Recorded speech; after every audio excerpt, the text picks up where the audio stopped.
Stay tuned because we got an allegedly true New Orleans Rougarou story coming up. But first, the Dogman apologized for what he did. Dear Scary Stories NYC, I got a pretty unique Dogman story for you that happened when I was around 14 or 15 years old. I used to live out in the country then, on my family's farm, or ex-farm. We weren't planting anything there except for my mother's vegetable garden out immediately behind the house. Basically, we had a lot of land that used to be a farm, but which was now fields and groves of trees. We aren't a rich family, but Dad got the place at the right time, and so we had all this wilderness for ourselves, essentially. This is a story about the Dogman wandering into our little private wilderness, and both of us learning some life lessons from each other. So my mother's cat Fifi passed on of old age, and we buried her out back in the vegetable garden where Mom spent most of her days, so she could still be close to her Fifi. But that first night after we buried her, our dog started growling at the back of the house, and when we looked out there, what did we see? We saw the biggest, nastiest looking canine you could ever imagine, and it was digging up the vegetable garden, no doubt aiming directly for my mother's precious lost friend. Well, I ran out back, screaming my head off and waving my arms over my head, trying to look big and intimidating and crazy. The dog thing looked up at me, then went right back to digging. He didn't even care that I was there. But then bam, Dad burst out of the house holding his shotgun, and he fired it once, maybe about 6 inches over that dog's head, right? So then the thing stands up. And he keeps standing up, and keeps standing up, until all of a sudden, we're looking at a two-legged, furry, man-like beast, with a dog's head. It wasn't a man, but it wasn't a dog either. What it was a giant. The thing was every bit as big as the biggest bear I'd ever seen, but it was leaner, and with longer legs. Dad was so surprised by that thing standing up, that he dropped his rifle. The old thing hit the ground and fired another shot. I have no idea where. I guess I'm lucky it didn't hit me. The second shot put the fear into the Dogman, however, and he took off running. So Mom came out, crying her eyes out about Fifi, but we had stopped the dog before he got deep enough. Then what Daddy and I did was we went and got one of the slate tiles we had stored in the garage, since we had replaced the slate walkway with a gravel one. Then we widened the hole Fifi was in, placed that slate lovingly over her to prevent any more predators from reaching her, and then reburied the old girl. I'm sure she's still undisturbed to this day. We did a solid job for her, because she had been a solid cat for us. So if you've ever dealt with wild dogs wrecking your property, then you might not think this story is so strange. The only strange part was the dog standing up like a man before it ran off, and that's fine, I would actually really agree with you. But that wasn't the end of the story.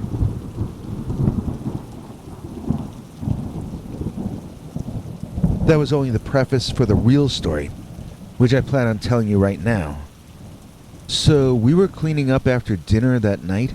My sister says this happened 2 nights after the Dogman incident, and she might be right, but either that night or the next, when we were cleaning up, our family dog went wild by the back door again. And we were all like, oh no, what now? I got to the door first, and what I saw nearly made me croak from shock on the spot. Right outside, and I mean right outside, there was the Dogman. It was so big when it stood up, I couldn't see any higher than its chest. I knew it was tall, but standing 3 or 4 feet away from it, all the blood left my brain, and my body begged me to please allow it to faint. So while I was standing there struggling just to stay awake and aware, my daddy comes barreling down the stairs with his shotgun out, and I just held up my hand to stop him. He ignored me and pushed past me out that door.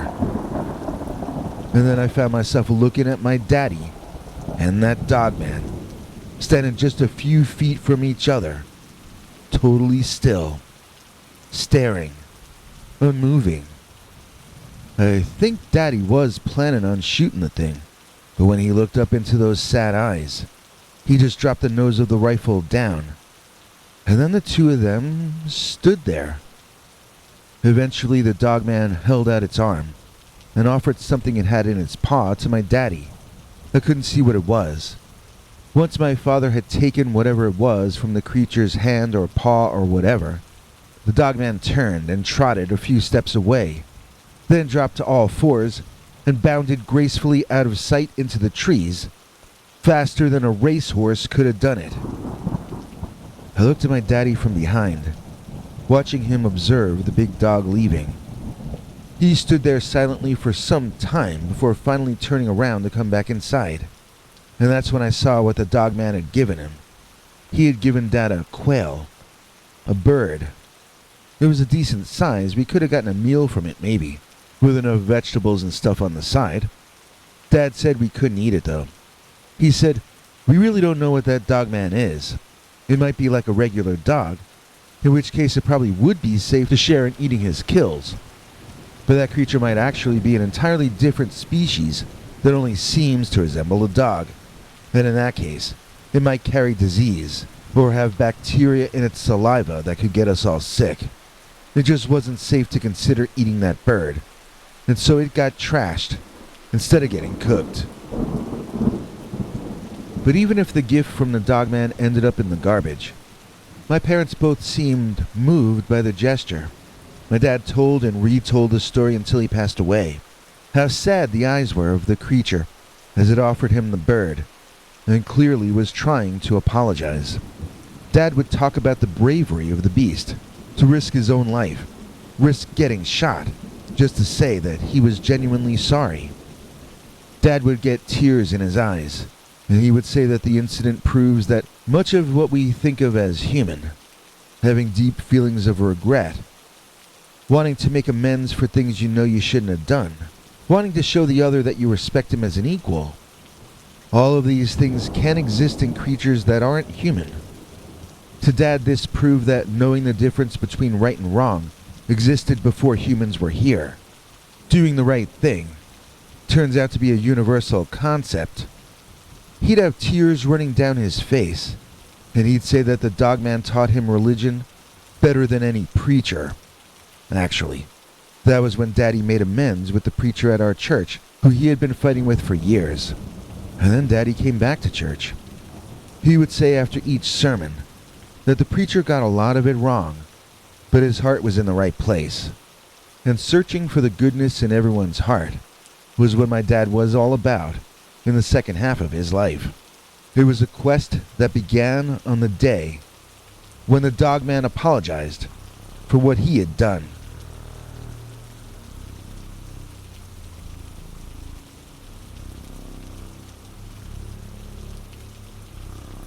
I got too close to the Rougarou. Dear Scary Stories NYC. I live in New Orleans, where I used to work as a freelance writer. I was working on a story about the Rougarou or the Rougarou back in the early years of this century, and my editor suggested I get off the internet and go into the field. Since we were located right there in New Orleans, which is Rougarou Central, she offered me not more money, but free expenses, which meant free lunch and sometimes free dinner, if I could establish that I was working late. Maybe I could even work some tchotchkes and some wardrobe into the expenses if my editor liked the finished article enough. So this was the innocent beginning of my downfall into my life here, which I'll get to later. Here, I dug out the original intro for my article, which I never finished. I brought this with me while doing research, continually referring to it in the field to try and stay on track. It was called Of Wizards and Werewolves by me. The legends of shamans or wizards turning themselves into werewolves, known as Rougarou or Lougarou in New Orleans, have long intrigued those interested in the supernatural and the occult. While the idea of shape-shifting creatures has been a part of various cultural and mythological beliefs for centuries, the concept of the Rougarou in Louisiana has its unique roots in the region's history. In New Orleans, the legend of the Rougarou is believed to have originated from the Native American and French colonial influences in the area. According to the legend, Rougarou are humans who possess magical powers and the ability to transform themselves into wolf-like creatures under certain conditions. One of the most popular versions of the Rougarou legend states that those who violate Lent by not abstaining from meat on Fridays for 7 consecutive years will turn themselves into a Rougarou. Others believe that the transformation occurs when a person is bitten by a Rougarou or when they harm or kill a Rougarou. The exact magic involved in the transformation from human to Rougarou is still very unclear, with little information available public on the specific ritual or incantations that may be required. However, some legends have pointed to the use of herbs and other natural remedies as part of the transformation process. Despite the lack of concrete evidence regarding the magic behind the Rougarou legend, it continues to attract visitors and researchers alike, curious about the supernatural beliefs of the region. Multiple books, such as Voodoo in New Orleans by Robert Tallant, and Witches, Ghosts, and Signs, Folklore of the Southern United States by Patrick B. Mullen, have documented the Rougarou as part of New Orleans' rich folklore. However, while the Rougarou remains a fascinating piece of folklore, it is important to note that it should not be seen as a real threat or danger. Well, anyway, that was what I wrote before hitting the streets and talking to people who know more than I do about the various subjects involved. I was in the Voodoo Museum to maybe find someone to interview, looking around for inspiration, when I saw a frail-looking old man glaring at me with hate in his eyes. I tried to avoid him, but I was there right after they had opened that day, and there weren't many people there yet. I went outside, and the white-haired man with the dark, deeply wrinkled skin came after me onto the sidewalk out front, still looking angry at me. I got the impression he wanted to speak to me, so I stopped walking and waited for him to approach on his shaky legs. He somehow tripped over the sidewalk itself and fell forward at me. I caught the skinny old guy in my arms so that he didn't smash his face on the concrete, and as I held him up, he whispered in my ear, saying, "I knew you couldn't wait to get your hands on me, you hussy." I had no idea if he was serious or joking, so I looked into his strange eyes as soon as I could. I noticed how interesting they were, each eye a different dark gray color from the other. I had only seen the anger in them before, and that masked the intense beauty of his dark eyes. The old man handed me his card and told me to call him that night. The card gave a name, address, and number, with the word sorcerer set off to the side.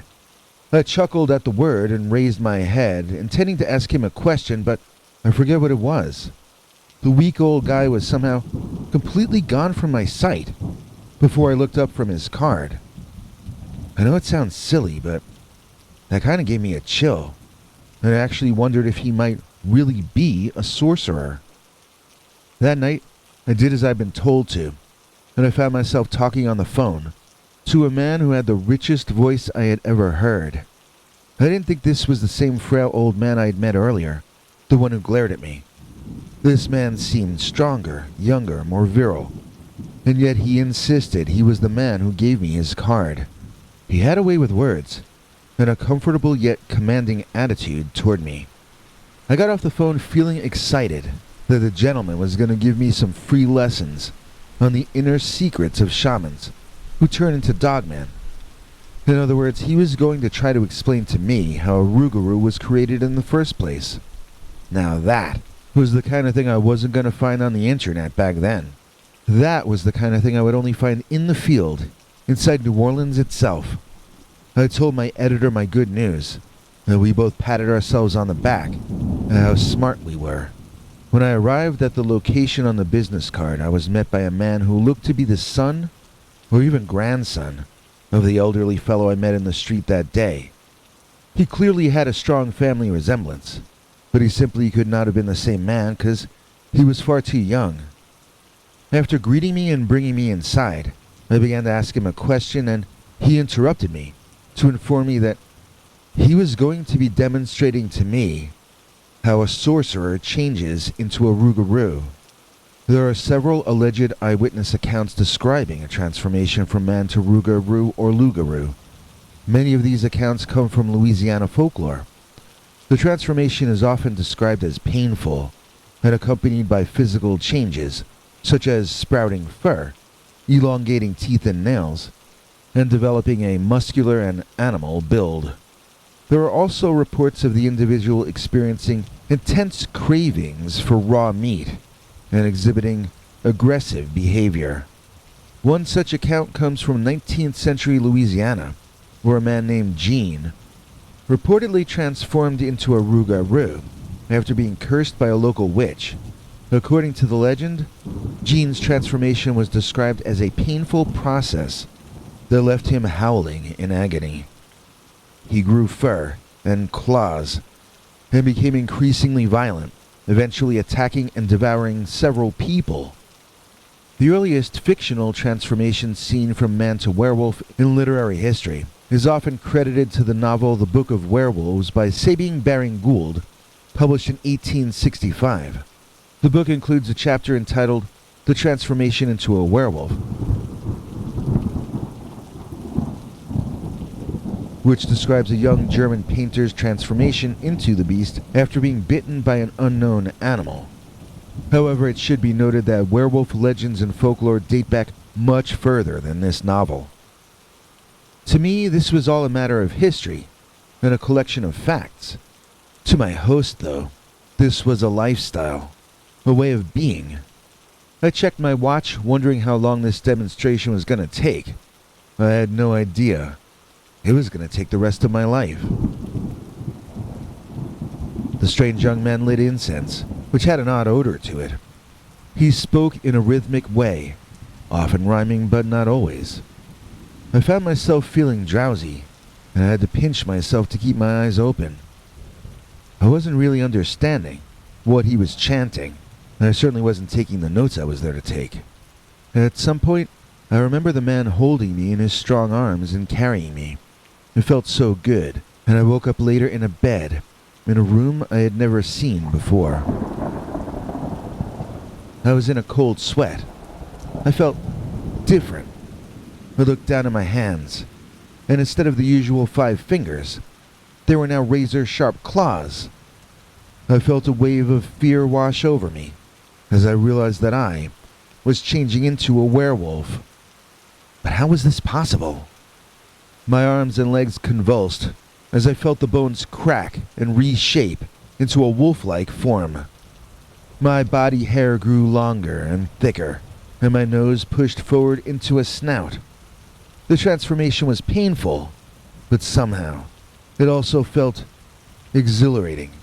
In a twisted way, my senses sharpened, and I could smell every odor in the room. I could hear the slightest rustle of leaves outside. I tried to stand up, but my legs were trembling.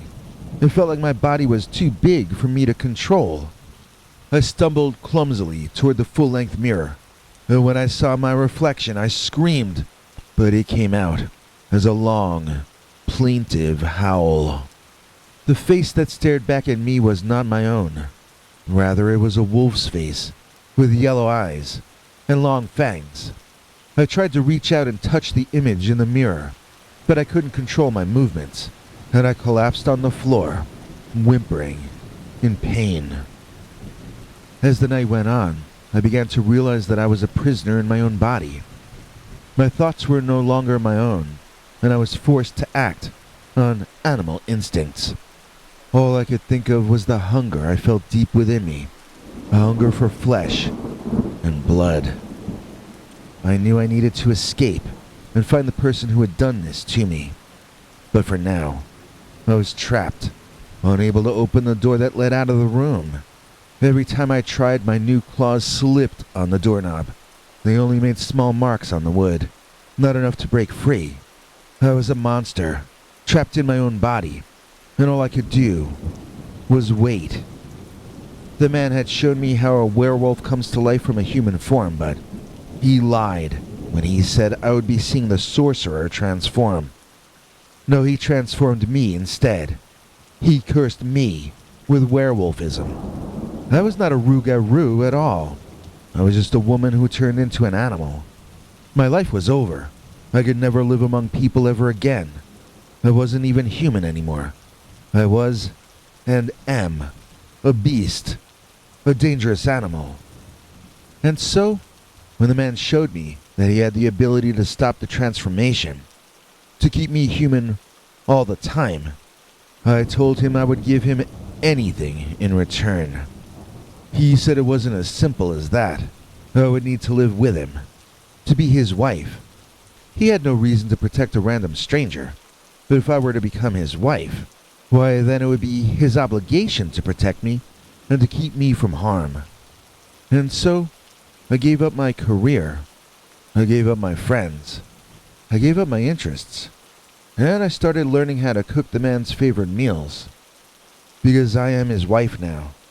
I feed him, I wash his clothing, I clean up after him, and I am his lover. And in return, he has kept me from becoming that horrible beast ever again. I never finished writing the article about the Rougarou. Instead, the article became me. And it's all because I got too close to the Rougarou.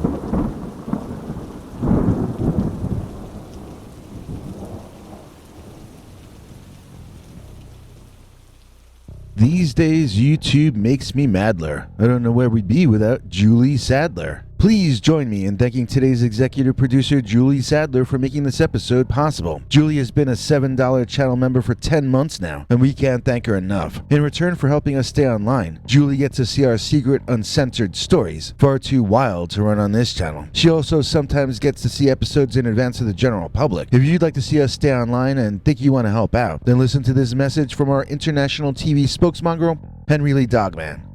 Hank? Thanks, Biggie. And thanks to all of you for watching this far. If you liked it, please click like. If you'd like to see more of our work, please subscribe. And also click that bell icon if you'd like to be notified when we put out a new episode. To become an executive producer, you can donate to us through the thanks button under each of our videos or through our paypal.me/PeterBernard209 page. To receive cool perks like secret, uncensored Dogman episodes far too wild to ever run on this channel, you can become a YouTube channel member by clicking the join button, or join our PayPal subscribers club at peterbernard.com. Joining either at the $3 a month level or above gets you access to our over 25 hours of secret, uncensored Dogman stories available nowhere else. Do you have a scary story about Dogman or some other kind of high strangeness that happened to you? Let us know by emailing us at scarystoriesnyc@gmail.com or by leaving us a voicemail message at 804-LA-SCARY. You may need to call back on that when it cuts off after, I think, 3 minutes. And if you don't want to do any of that stuff, thank you for simply watching to the end. Good night, and have a scary tomorrow.